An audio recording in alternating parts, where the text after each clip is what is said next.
अमन एक बीमा कंपनी में काम करता था। उसकी कंपनी उसको एक जगह से दूसरी जगह ग्राहकों से मिलने के लिए भेजती रहती थी, जिसके कारण वो अपना घर एक ठिकाने पर नहीं रख सकता था। इस बार उसको शिमला के छोटे से पहाड़ी इलाके में जाना था, करीब 1 महीने के लिए। इसलिए इस बार उसने अपनी पत्नी को भी साथ ले लिया। परिवार में सिर्फ वो दोनों ही थे, वो और उसकी पत्नी। अमन और उसकी पत्नी दोनों शिमला के लिए निकल पड़े। वैसे भी ठंड का मौसम था और शिमला में ऊपर से बहुत तेज बर्फ गिर रही थी। वो लोग अपने घर पहुंच चुके थे।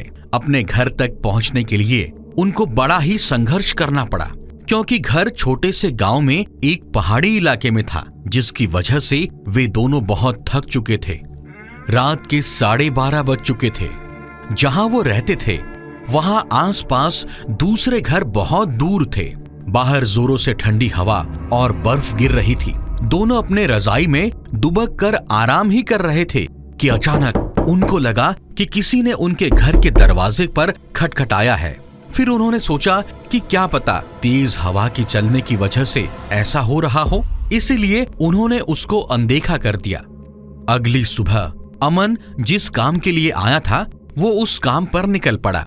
उसकी पत्नी घर में अकेली ही थी। उसको समझ नहीं आ रहा था कि वो घर में बैठे बैठे वक्त कैसे बिताए। उसने सोचा कि चलो क्यों न बाहर जाकर ही कुछ देख लिया जाए। बाहर ठंड तो थी पर हवा नहीं चल रही थी, इसीलिए उसने अपना स्वेटर पहना और बाहर निकलने को तैयार हो गई। जैसे ही उसने अपने घर का दरवाजा खोला, वैसे ही देखती है कि घर के पास बने एक खंबे के पीछे से एक छोटा सा बच्चा खड़ा है और उसे देख रहा है चुपचाप। अमन की पत्नी ने उसको अपनी ओर बुलाया, पर वो नहीं आया और वहां से भाग गया। अगले दिन भी कुछ ऐसा ही हुआ। वो लड़का उसको फिर से घूर के देखे जा रहा था। इस बार उसकी पत्नी ने उस बच्चे को पकड़ ही लिया और पूछा कि तुम यहां क्या कर रहे हो? उस बच्चे ने कुछ नहीं बोला और ना ही कुछ बताया।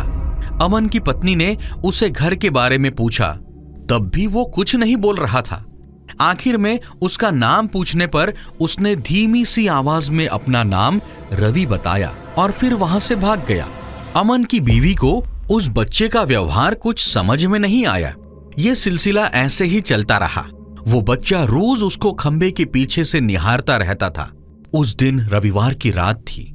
दोनों घर में अंगीठी के सामने आग ताप रहे थे, क्योंकि बाहर की हालत बहुत ही खराब थी। इतनी खराब कि कोई थोड़ी देर के लिए भी बाहर निकल जाए तो उसकी जान चली जाए। अचानक दरवाजे पर किसी ने खटखटाया। उन दोनों को फिर से लगा कि शायद हवा की वजह से ऐसा हो रहा होगा। तभी फिर से किसी ने दरवाजा खटखटाया। इस बार खटखटाने की आवाज साफ आ रही थी। ये आवाज सुनकर दोनों डर गए, क्योंकि इतनी रात को, वो भी जान ले लेने वाली ठंड में, आखिर कौन हो सकता है?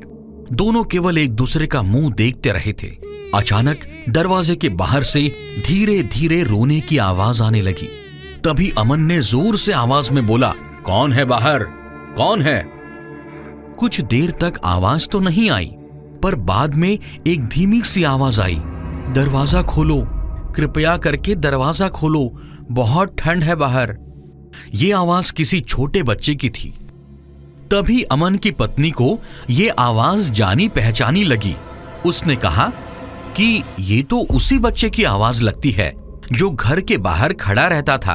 अमन की पत्नी ने कहा कि हमें उसे अंदर लाना चाहिए। वो भागते हुए अभी दरवाजे के पास जा ही रही थी कि अचानक उसके घर के फोन की घंटी बजी।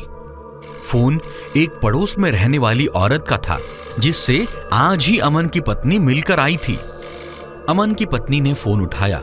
वहां से उस औरत की आवाज आई, हेलो जी, मैं आपको बताना भूल गई थी कि अगर आपके घर के बाहर कोई भी दरवाजा खटखटाए तो उसे बिल्कुल मत खोलना। अमन की पत्नी ने कहा, लेकिन अभी मेरे घर के बाहर एक बच्चे की आवाज आ रही है जो दरवाजा खोलने को कह रहा है। तभी उस औरत ने कहा, नहीं, आप दरवाजा बिल्कुल मत खोलना, वो असल में एक आत्मा है। यहाँ जब जब रात को तेज आंधी और ठंड पड़ती है, तब तब वो सबके घर के बाहर जाता है और दरवाजा खोलने को कहता है। वो ठंड का बहाना बनाता है और दरवाजा खुलवाने की कोशिश करता है। अगर कोई गलती से भी दरवाजा खोल देता है तो दूसरे दिन उसकी लाश बर्फ में दबी हुई मिलती है। यह सुनते ही जैसे उसके पैरों से जमीन खिसक सी गई। वो सोचने लगी कि जो बाहर दरवाजा खटखटा रहा है वो असल में एक आत्मा है। उन्होंने दरवाजा नहीं खोला। अगले दिन ही वो दोनों भागकर पड़ोसी के पास गए और पूरे मामले के बारे में उससे पूछने लगे। उस औरत ने बताया कि इस गांव में एक परिवार रहता था। पहाड़ टूटने की वजह से उस परिवार का विनाश हो गया। बस एक छोटा बच्चा बच गया था जो दूसरों के घर जा जाकर खाना मांगता। एक दिन बहुत जोरों से बर्फ की आंधी पड़ रही थी। वो दूसरों के घर के बाहर दरवाजा खटखटाकर घर के अंदर आने की गुहार लगा रहा था, पर किसी ने भी उसकी गुहार नहीं सुनी। ठंड की वजह से सब अपने घरों में दुबके हुए थे। अगले दिन सुबह होने पर उस बच्ची की लाश बर्फ में पड़ी हुई मिली। आज भी कहीं भी जोरों से बर्फ की आंधी आती है तो उसकी आत्मा सबके घर के पास आती है और गुहार लगाती है। ये सब सुनकर दोनों हैरान रह गए, लेकिन वो वहां 1 महीने जब तक रहे तब तक 3-4 बार उनके साथ ऐसा ही हुआ। लेकिन अमन का काम खत्म हो जाने पर वे वहां से वापस लौट आए। पर अमन की पत्नी के दिमाग में एक रहस्य हमेशा के लिए बना रहा कि उस घटना के बाद वो बच्चा जो रोज उसके घर के बाहर दिखता था वो उसके बाद कभी